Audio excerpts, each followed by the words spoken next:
You are listening to Bhagavad Gita for All, a practical guide for everyday life. A lecture series by Nala Narula. Chapter 8, Yoga of Attaining the Supreme. With additional references to the Srimad Bhagavatam, a summary study of the third canto, Chapter 32, entitled Entanglement in Fruitive Activities. Om Namo Bhagavate Vasudevaya. Om Namo Bhagavate Vasudevaya. Om Namo Bhagavate Vasudevaya.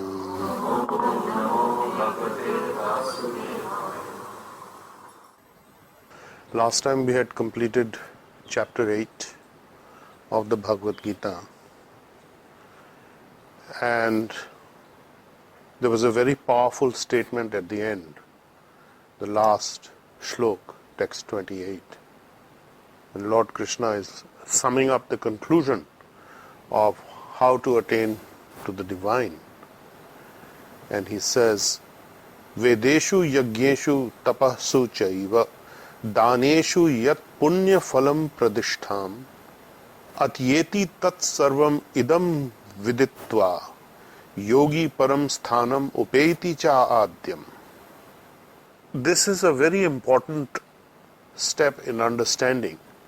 What is the conclusion? The conclusion is that a person who takes to the path of devotional service, he gets the same results as a person who is doing studies of the Vedas under the direction of the spiritual master, or performing austerities and sacrifices, giving in charity, or pursuing philosophical and fruitive activities. And at the end, he reaches the supreme abode of the divine, which is Param Sthanam Upeti.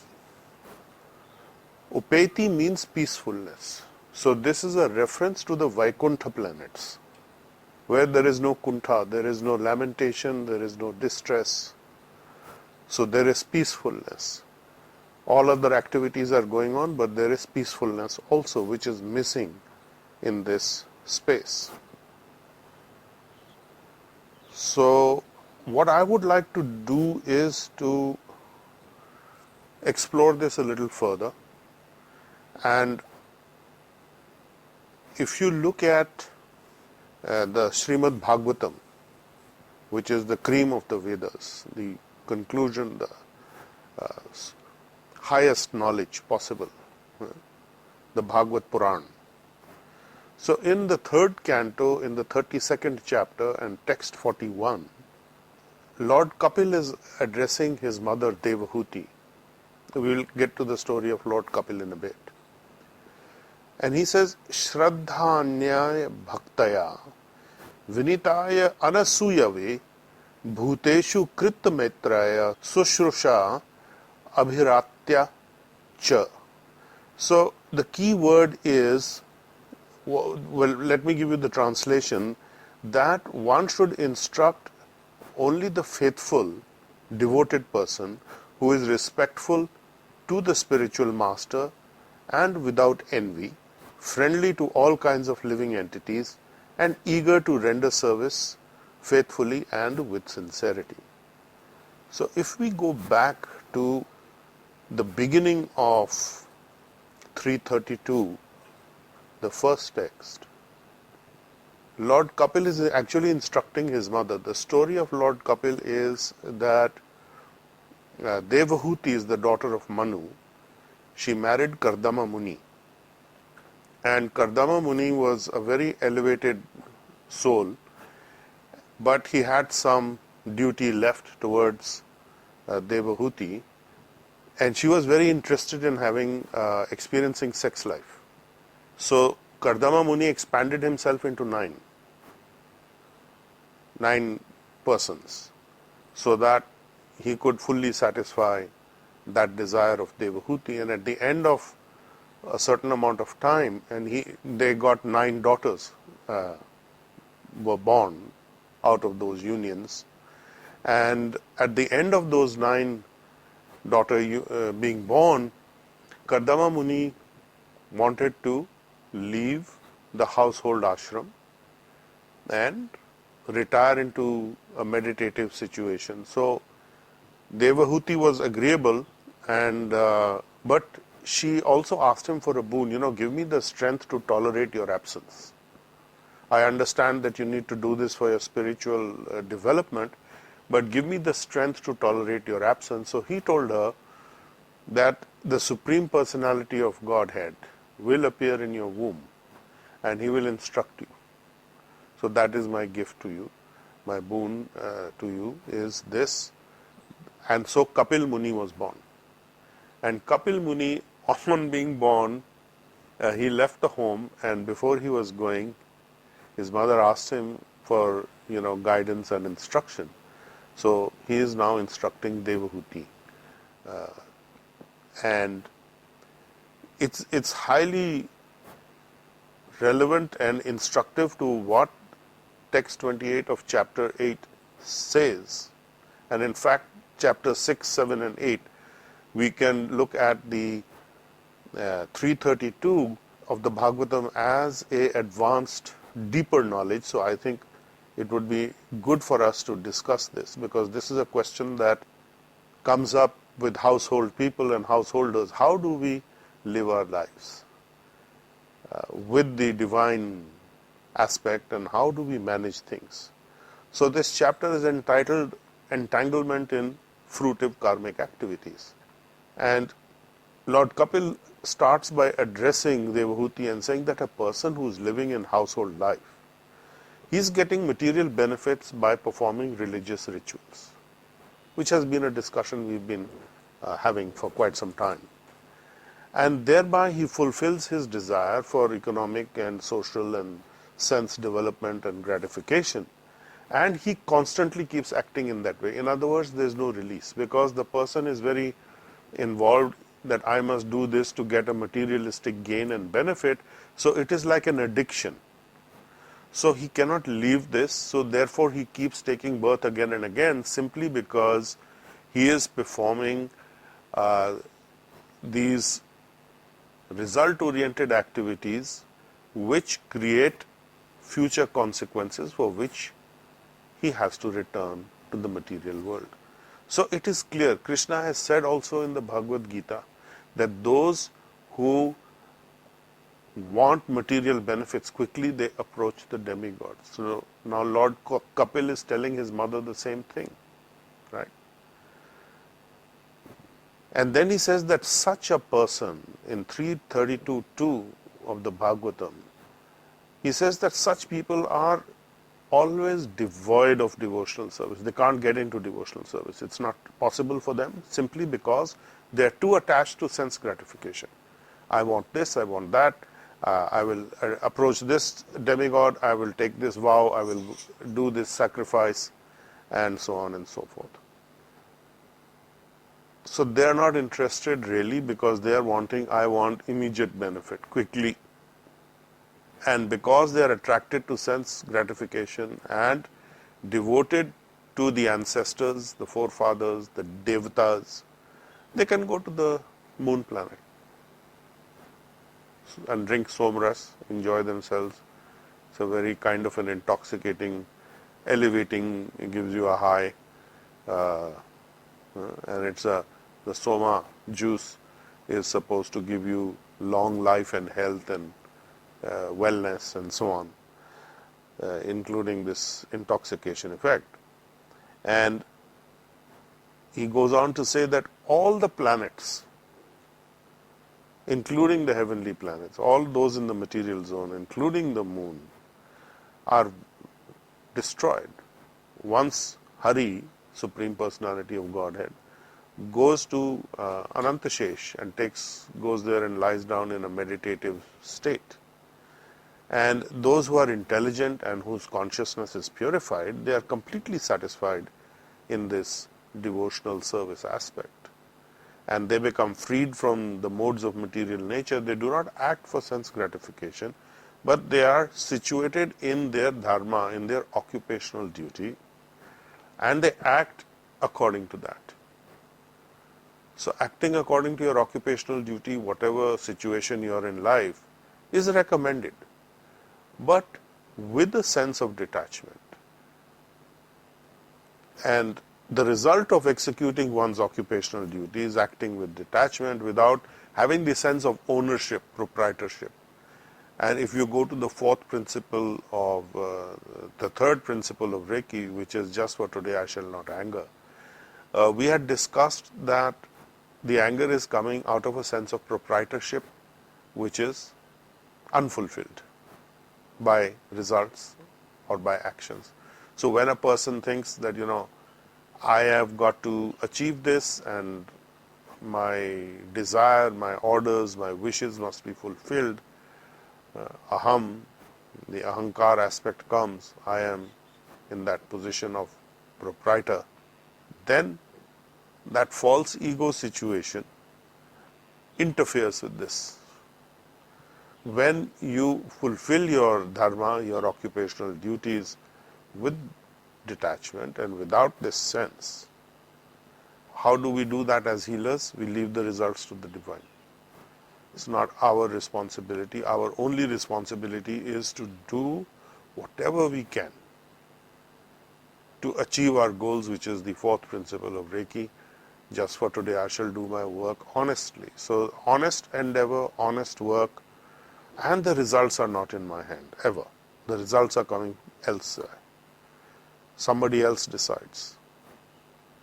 And when they do this, they can easily enter into the spiritual kingdom, the Vaikuntha Lok, where there is upeti, peacefulness. And going further, he says, through this path of illumination, such liberated persons approach the Supreme Personality of Godhead, who is the proprietor of the material and spiritual worlds and the supreme cause of their maintenance and dissolution. So if you remember, Lord Brahma also made this statement in his Brahma Samhita, chapter 5, starting shlok was. Do you remember what the starting shlok was? Ishvara Parama Krishna Satchitananda Vigraha Anadiradir Govinda Sarva Karan Karanam. Cause of all causes, that's him. When the material manifestation is there or it's not there, he is constant. He is the universal constant. His energies are the universal constant, which you have been initiated into. Those energies are coming down through the initiation process of the KQ force and the Reiki. Then you are having those energies and you are working with them. So you can easily approach the supreme destination. So in text 8 of 332, Lord Kapil goes on to say that worshippers of the Hiranya Garbha expansion of the Supreme remain within this material world until the end of 2 Paradha, when Lord Brahma also dies. So this Paradha is a measure of time. We had discussed how many 360,000 ages go through and how long Lord Brahma's life is. It's an inconceivable amount of time. And then after experiencing the time of the 3 modes of material nature, known as 2 Paradhas, Lord Brahma closes the material universe, which is covered by layers of earth, water, air, fire, ether, mind, intelligence, ego, and so on, the 8 elements, and then he goes back to God, goes back to the Godhead, to the spiritual planets. And the yogis who become detached from the material world by practicing all kinds of breath control, breathing exercises, mind control, they reach the planet of Brahma. So those type of yogis, the Hatha yogis and so on, they can reach the planet of Brahma, which is a vast distance away. And after giving up their bodies, they enter into the body of Lord Brahma. And then when Lord Brahma dies, he is liberated actually, they all go with him and they can then enter the kingdom of the divine supreme place. So then he goes on to tell, my dear mother, by devotional service take direct shelter of the Supreme Personality of Godhead, who is situated in everyone's heart. So he is in the heart. So the Vishnu expansion, the Radha Krishna expansion is available in the heart chakra. So that is the focus. And he says further that somebody may worship with special self-interest. The Supreme Personality is approaching him with special self-interest. So what are those? Lord Krishna has earlier said that 4 types of people come to me. Artharthi, Jnani, Jigyasu. Those who are in physical pain, mental, emotional pain, financial pain. Those who are seekers, curious, and those who are the wise and intelligent people. These type of people come. Some motivation is there. But even the demigods, like Lord Brahma, and the great sages like Sanat Kumar, and the great munis such as Marichi, have to come back to the material world again at the time of creation. So Arjuna had asked this question to Lord Krishna earlier, that what happens to a person whose work is not complete, and he is on the devotional path, and then does he get destroyed like wind destroys a cloud? Is his service for nothing? He said, no. He comes back and he starts in a higher position. I either place him in the family of rich merchants, people who are rich and wealthy, so that he doesn't have to strive so hard for his material gain and livelihood and so on. He has an opportunity to progress. Or I put him in a family of advanced healers, yogis, Brahmins, who are knowledgeable in this path. So when the interaction of the 3 modes of material nature begins, Brahma, who is the creator of the entire cosmic manifestation and fully knowledgeable, and the great sages who guide mankind by their teachings, their spiritual path, the yogic path, they come back again under the influence of the time factor. So in the Mahat Tattva, the place where the elements rest when there is no creation happening, where all the elements are sitting, it is also the time factor that sits there. So there is relative time in the material world, and then there is absolute time in the spiritual world, which means there is no past, present and future, but it is event-based time. In the material world, time is based or calculated according to deterioration of material molecules. Whereas in the spiritual world, time is according to events, and there is no past, present and future as such. But because of Yoga Maya's influence, people are thinking there is past, present and future. Yesterday we lived like this, and today we are living like this, and what will happen next? Right. So such people, when they come back here, who have not fulfilled, who are worshipping the Supreme even with self-interest, which you can say is the position of healers, quite frankly. They are worshipping the Supreme, or they are approaching Him through His energies with a self-interest. But what is that self-interest? I want to be binding consequence karma free. So that's fine. That's a greater purpose. All the lesser purposes are covered under that. And because of their akarmic activities, which are non-fruitive, non-result oriented in terms of binding consequence karma, spiritual activities, those spiritual activities, they come back as a human being,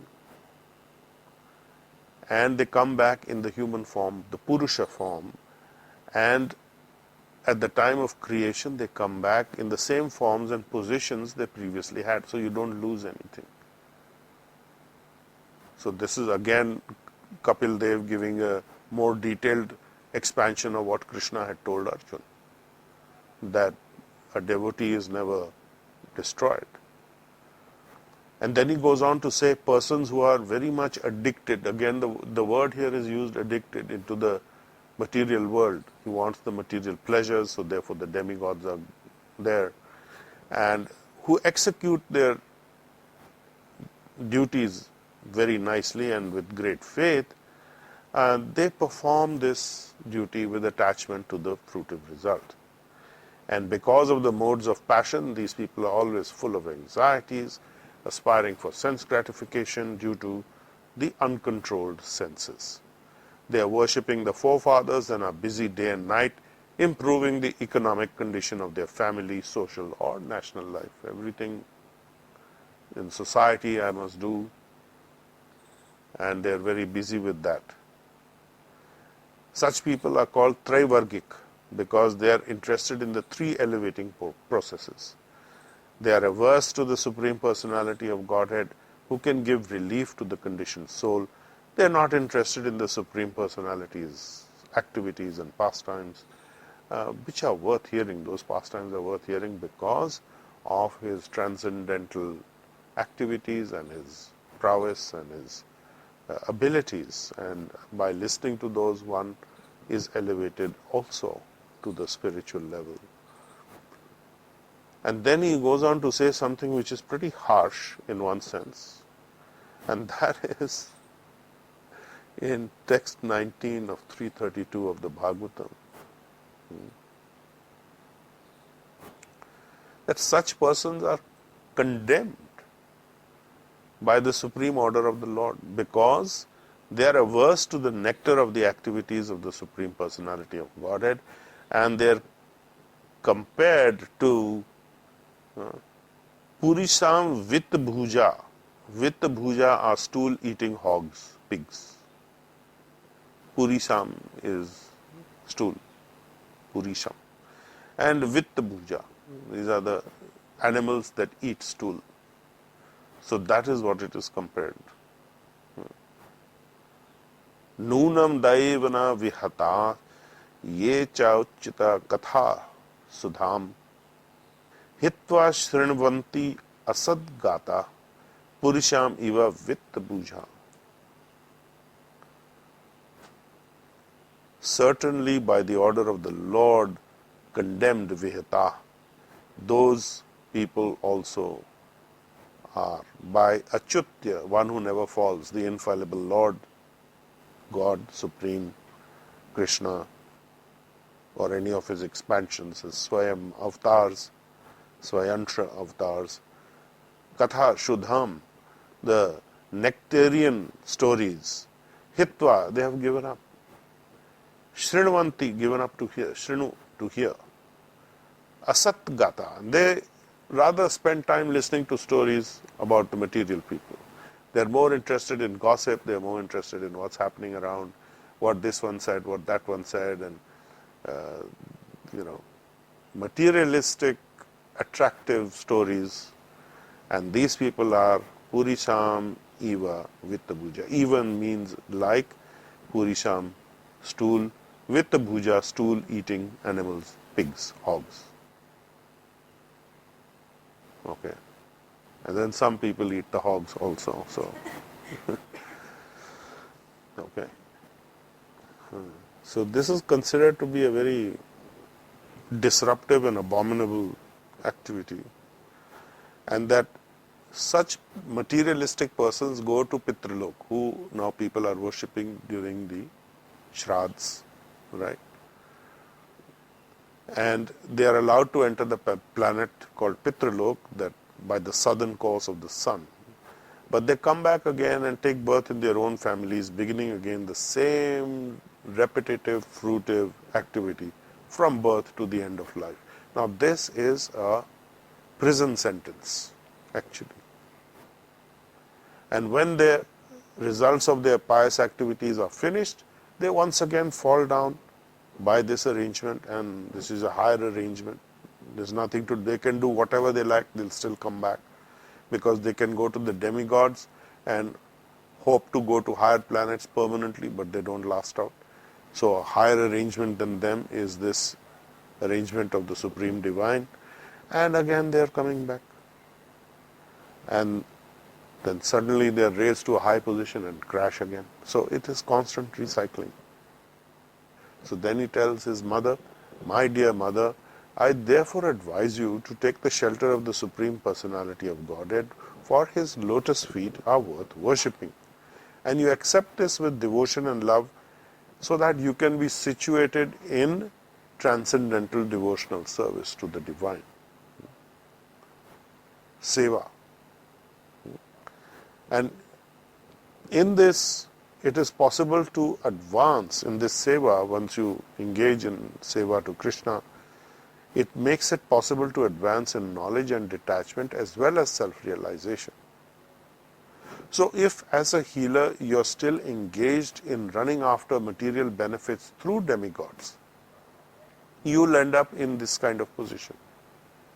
Very clearly he has said that people who engage in this devotional service and yet they are going to these demigods, they are going through this whole cycle again. So only thing you lose is time and opportunity. And it delays your elevation to the higher planets. So once you engage in devotional service to Krishna, then it makes it possible for you to advance in this knowledge and as well as get self-realization, know more and more about your true self and connect with that. And such a elevated or high level of devotee's mind becomes very balanced, equipoised in sensory activities, because he is transcendental to that which is both agreeable and not agreeable. He is detached, in other words. He is looking at both things equally, that these must pass, these are material aspects of life and living. They are both to be viewed equally, whether the good, the bad, any kind of thing.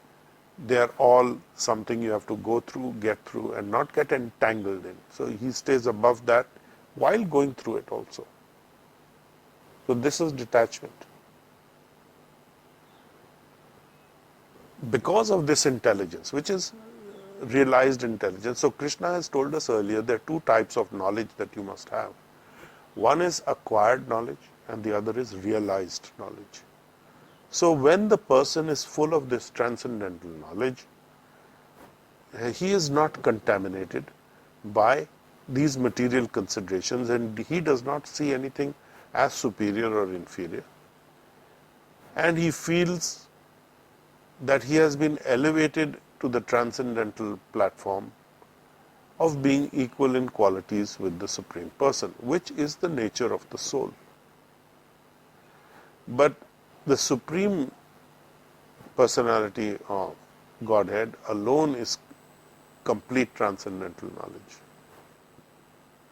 And he appears differently according to the process of understanding that you may have. He can appear as the Brahma Jyoti, the impersonal Brahma. He can appear as the universal life force, as Reiki. He can appear as the KQ force. And he can appear as Paramatma. So Reiki rests in your heart, that is the place of the Paramatma. So that is the personality of Reiki is in your heart, which is the Paramatma. So you can remember that, that is the personal Purusha avatar of the Supreme. Krishna's avatar as Paramatma is the place from where the Reiki is coming to you, and that is what you should connect with as healers. The greatest common understanding for all yogis is that complete detachment from matter that can be achieved by different kinds of yoga. So now he is saying that what is the common factor amongst all these people who are working on this path, even by different methods? It is a sense of detachment. It is an actual practical detachment from this material consideration.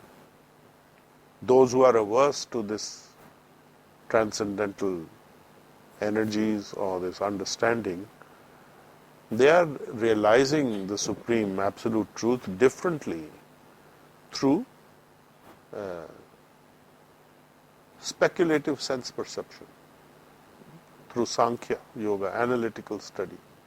And because of mistaken speculation also sometimes, everything appears to be relative, Sankhya, analysis. So actually from analysis you won't reach. You have to come to the point where the mind is at a standstill.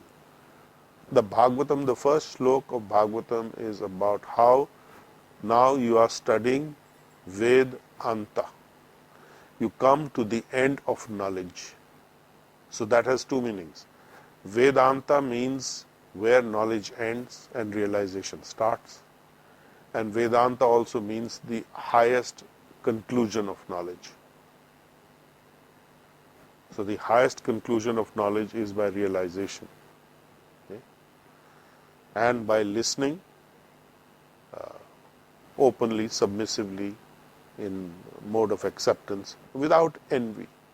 That is the critical thing, without being envious. In 32:29 of the third canto of Bhagavatam, Lord Kapildeva goes further to tell Devahuti, his mother, that from the total energy, the Mahat Tattva, I have manifested the false ego, the three modes of material nature, that is mode of goodness, mode of passion, mode of ignorance, and the five material elements, space, air, fire, water, earth, the individual consciousness, the false ego, the mind, the 11 senses and the material body. Similarly, the entire universe has come from the Supreme Personality of Godhead. And this perfect knowledge can be achieved or gained by a person who is already engaged in devotional service with faith, steadiness and detachment, who is completely detached and who is absorbed in the thoughts of the Supreme. He is aloof from material association. My dear respected mother, I have already described the path of understanding the absolute truth by which one can come to understand the real truth about matter and spirit and the relationship between the matter and spirit. Philosophical research ends in understanding the Supreme Personality of Godhead. So that is the Vedanta, the end of Vedas, the conclusion. And after achieving this understanding, when one becomes free from the material modes of nature, he attains the stage of devotional service. So it's a process. Let us be very clear. You're on a certain path towards this destination. It's going to take time. There is a process. So either by devotional service directly or by philosophical and analytical research, one has to find the same destination. Krishna says in Bhagavad Gita, the goal of speculation, scientific research, knowledge, and the Vedas is the same, is to find me. Vedescha aham sar. I am to be found by Vedas and I am to be found by the knowledge. The goal of both these two ways of working are the same, that is me. So because of many different qualities, if we are focusing on a particular aspect of the divine, we may see him differently or understand him differently because of our different approaches, our different senses. But the Supreme is one, and according to different scriptural injunctions, he appears to be different, but actually he is one. This is the point about his avatars, that they are actually an expansion of Krishna himself doing various things. So he has multiplied himself. If you consider Kardama Muni with his mystic power can become 9 out of 1, the divine is unlimited. He can become unlimited, and he is the source for every living entity also. So there are two aspects to the divine. There is the Swayam Ansh, his own expansions, which are Vishnu and all the divine expansions, who are not separated from him. And then there is the Vibhin Ansha. Vibhin Ansha is the separated parts of the divine, which are the living entities.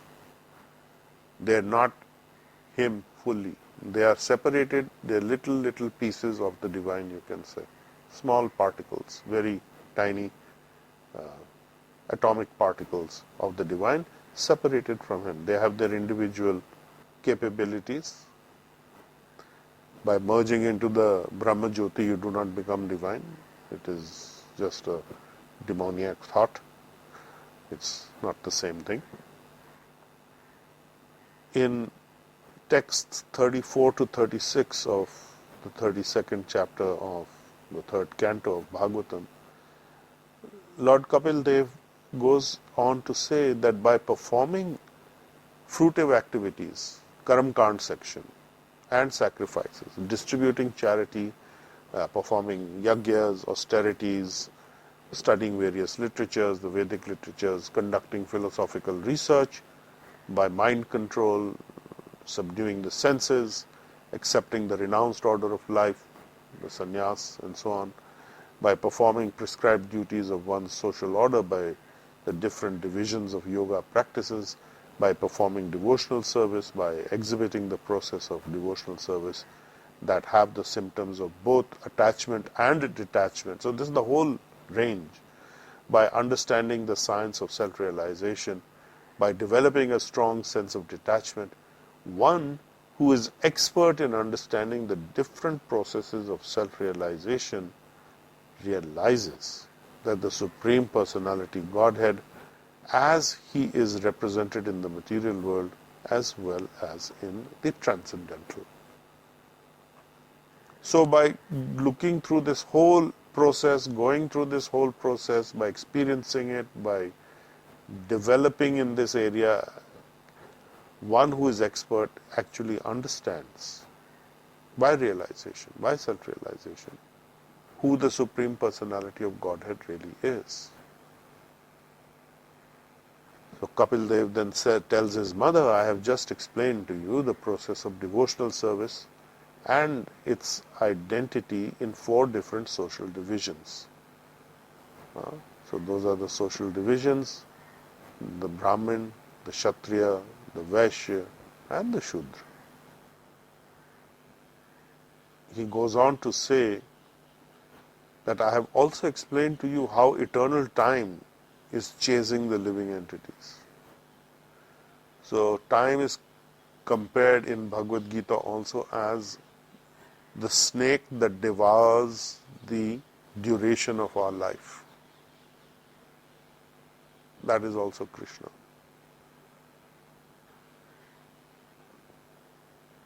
He also then says that this doesn't seem to them, to the living entities, that this is actually happening. But the example is that if you look at yourself in the mirror, you're going through your daily life, you do not think that time is passing. You can see some changes are taking place in your body, but you do not think that there is any passing time as such.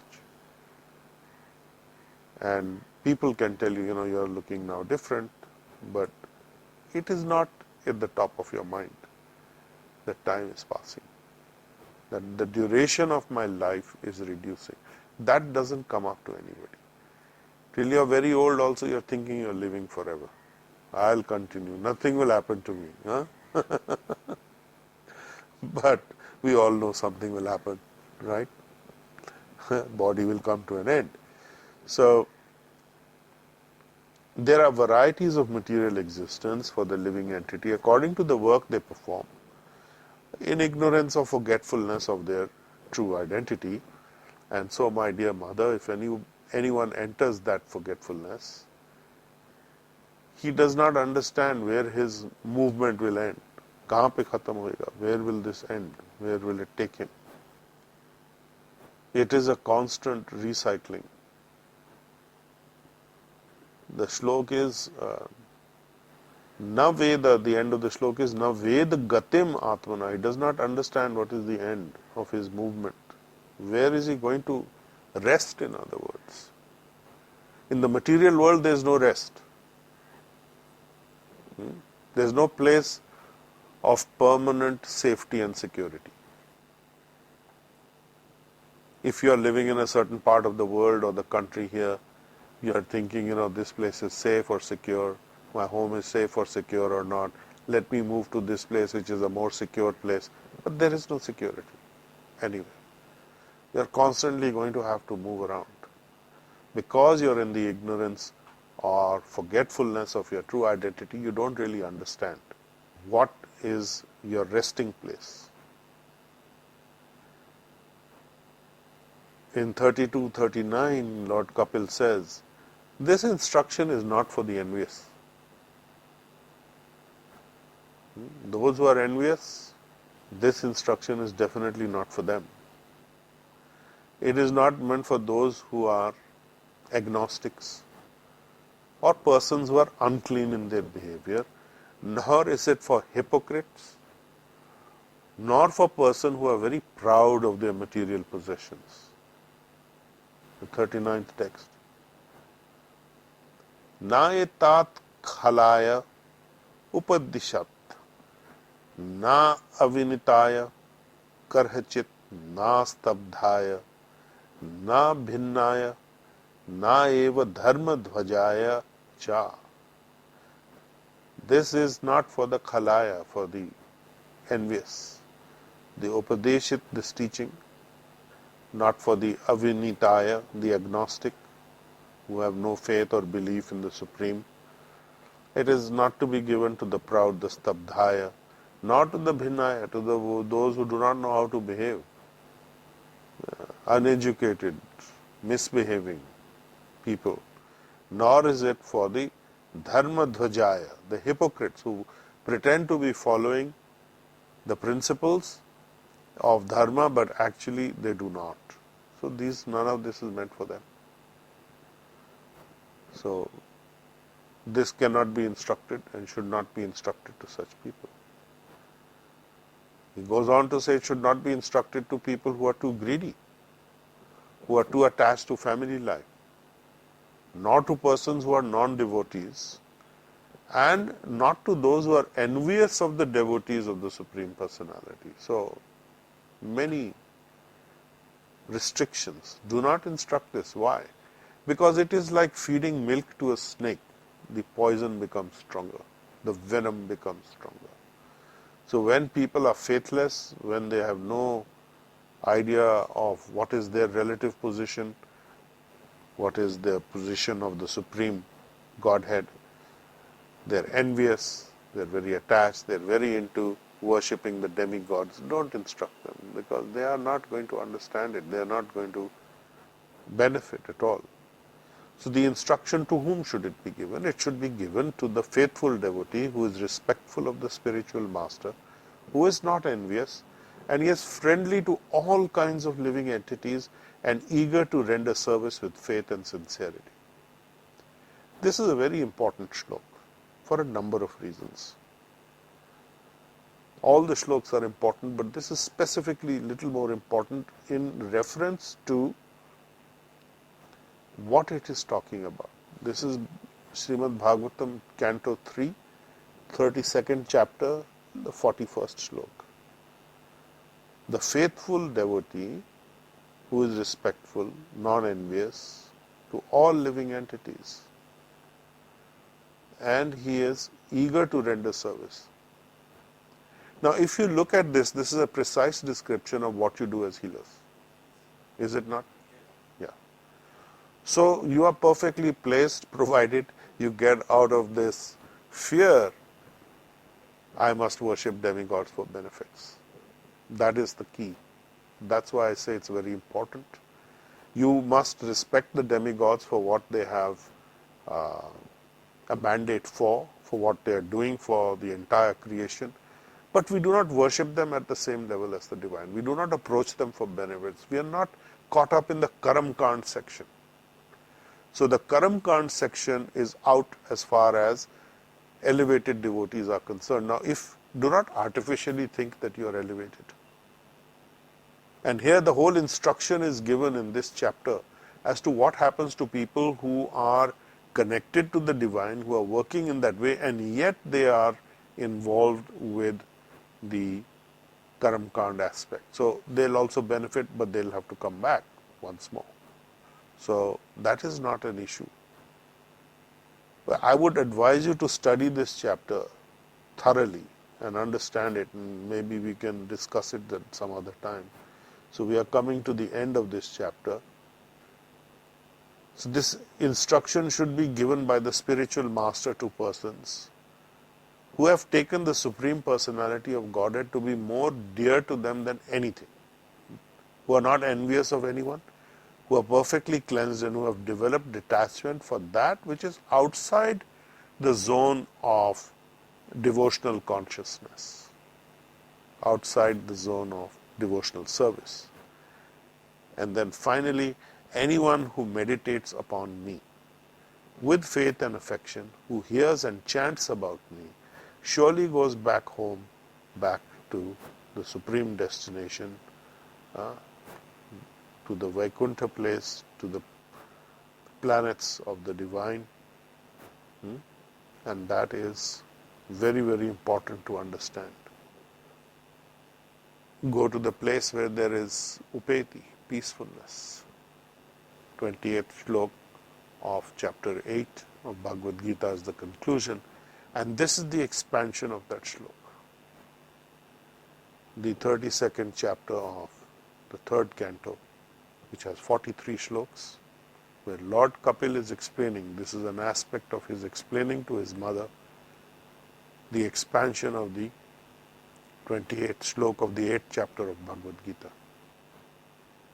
So you may want to study this aspect of Kapildev's instructions and meditate on what this means, because this is higher knowledge meant for the non-envious, meant for those who are respectful of the divine and the spiritual master. So this will guide us and put to rest all the questions that we have regarding our material existence. How exactly should we take it? What is going to be the result if we do this, if we do that?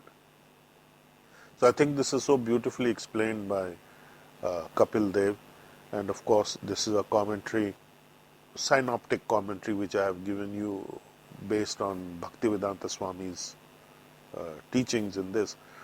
So it would be very nice if you could read this, get this from, you can read this online. You can go to a website called prabhupadbooks.com, which you can access, which is the original Macmillan edition publishing of whatever Prabhupada taught in Bhagavad Gita, and then of course there is also the Srimad Bhagavatam, which was published by the Bhaktivedanta Book Trust. You can study that. And there is another website called the Bhaktivedanta Vedabase, which is all freely available.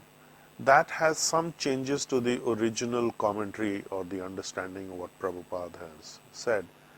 So you may want to study the original books as they are, and we will go on and explain them further. So the time may be there when we will start talking about what the Bhagavatam really is. Many years back we had started teaching on popular demand that, teach us about the Bhagavatam, and I found that after a few sessions people couldn't really understand it, so I stopped that. So I think the time is perhaps right for you to study the Bhagavatam now, because this is a very advanced study.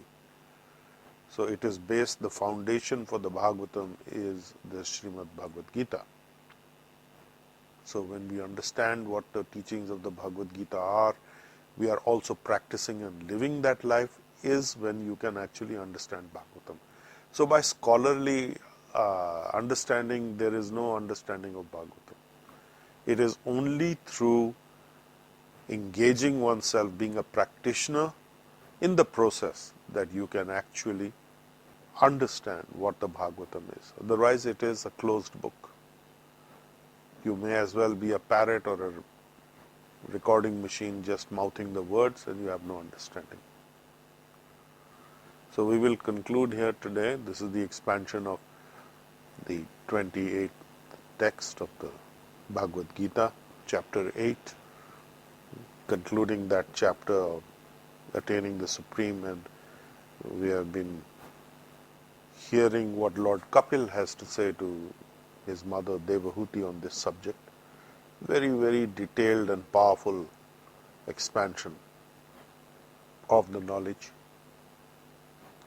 If anybody has any questions, we will take a few questions, not too many because we don't have that much time. We have a few minutes. So if anybody wants to ask something, please go ahead. I want to tell you how badly I want this. Yeah, okay.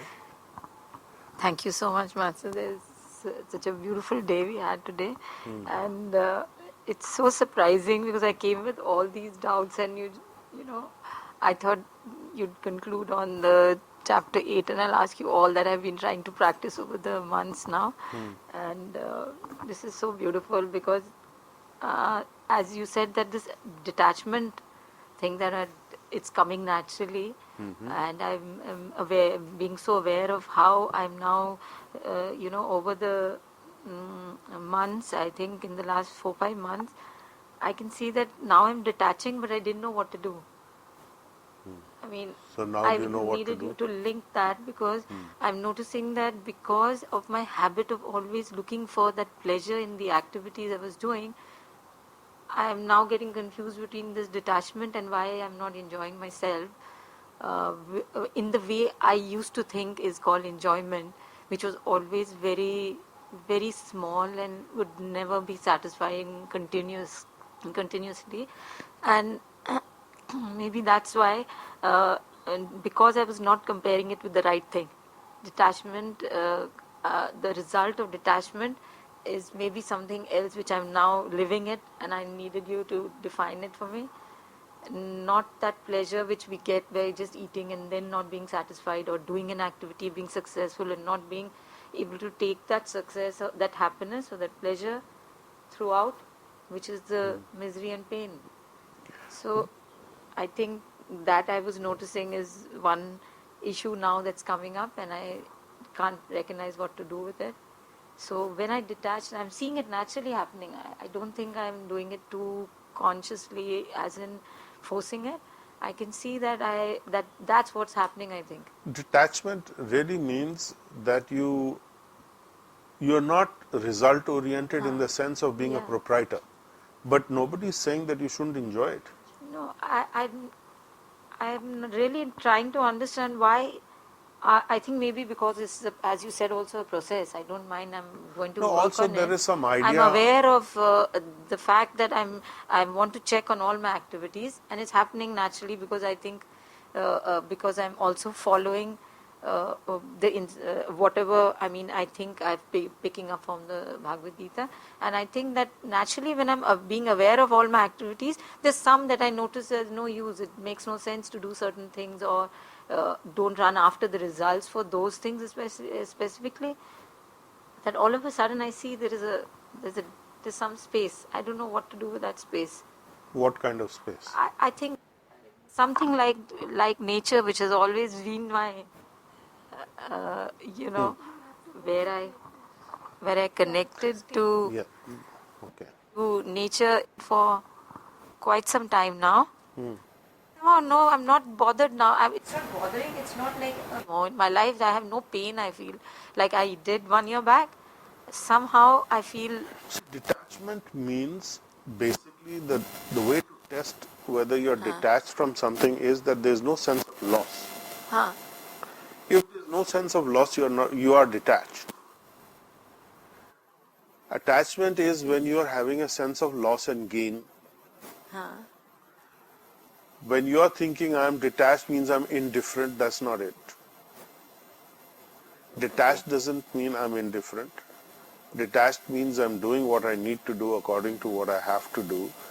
And sometimes those things that I have to do, I don't like to do them. I may not want to do them. Yeah. But I look at it this way, that this is something that is part of my daily Exactly. activity or my life's activity. I have to do it, and I might as well do it well and finish with it so that I can move on to something else which I enjoy. So you will gradually go through this process. You will have times when you're feeling unhappy about doing things. Nobody is denying that. But the bottom line is that this is a process. Yeah. And you work with this, and detachment or being above doesn't mean that I am neglecting something. I think it's a depression of something that I've always been depressed over years No, because that I is couldn't because of find you. So now it's happening. I just see that maybe it's the process of just getting healed and it's just coming up. But I can see there is a huge depression. And I'm surprised because on one side I have found something over, I don't know, 49 years Yeah, I'm looking for it. it is very 1 easy year. to understand that. That is coming, when you give up an addiction, what Exactly, happens? exactly what I wanted to say. Yeah. I don't know what to do with that gap now. Yeah, so with that gap, do other things that make you feel good.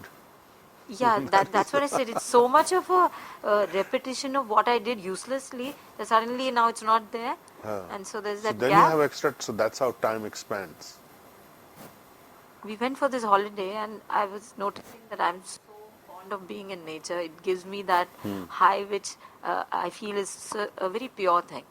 And in between I was just noticing of the beauty and the fun, and in this would come in one gap. And it felt That's like I was okay. not connected with Sabrina something. wanted to ask something related to that, I think. Say something, yes, please go ahead. I don't know whether I should say this, but I was just feeling that why is it important to always feel that you need to be detached or you need to be anything? Why not just enjoy that moment and remember that we are doing the healing and that we're covering everything? So, if at every moment we analyze our emotion or our activity, then that is going to create only anxiety. Yes, it is. It is not required that you be analytically supervising your feelings. But it's now that I just started to come to you. Okay, so it's a process. That's good. Clear out what I'm doing. Yes, yes. So it's a process. Don't worry about it. It's a process. Yeah. On one side I see She has something to say. So probably after a point of time, even happiness is you see it with a detached. I mean, Yes. you don't be into it the way you would be in a material Yeah. world. But then remember that this is, this will be contaminated with other feelings like a sense of loss or a sense of, what's going on or what am I doing here? Why am I doing this? Or why am I situation or participating in this? But that's okay. Actually, you've put it very beautifully. It's actually the sense of loss. Yes. I mean, people use detachment with different connotations all the Right. time, but you've put it really beautifully. Okay. So, So this sense of loss should not be there, and that means you're still working on it. It's okay. You can work on it. Okay. So shall we conclude here because quickly.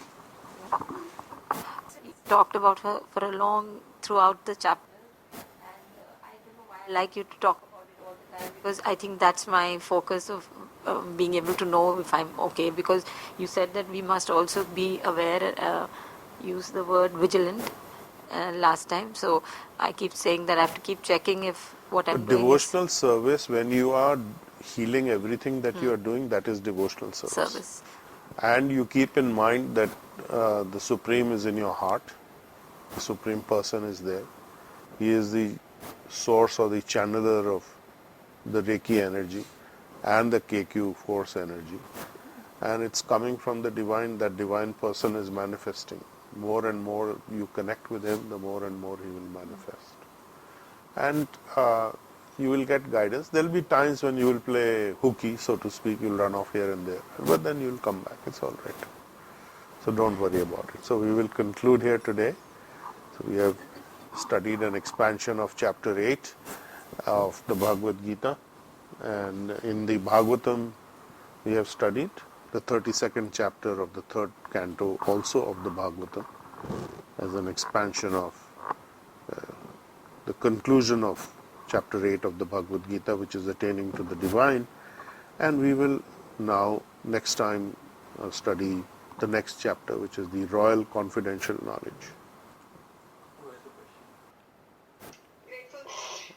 Okay, so we'll conclude now.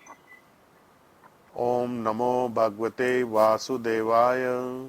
Om Namo Bhagavate Vasudevaya. Om Namo Bhagavate Vasudevaya. You've been listening to a special Bhagavad Gita for All lecture by Nala Narula, with additional references to the Srimad Bhagavatam. This lecture included a summary study of the third canto, chapter 32 of the Bhagavatam, entitled Entanglement in Fruitive Activities. Reference from the works of A.C. Bhaktivedanta Swami Prabhupada.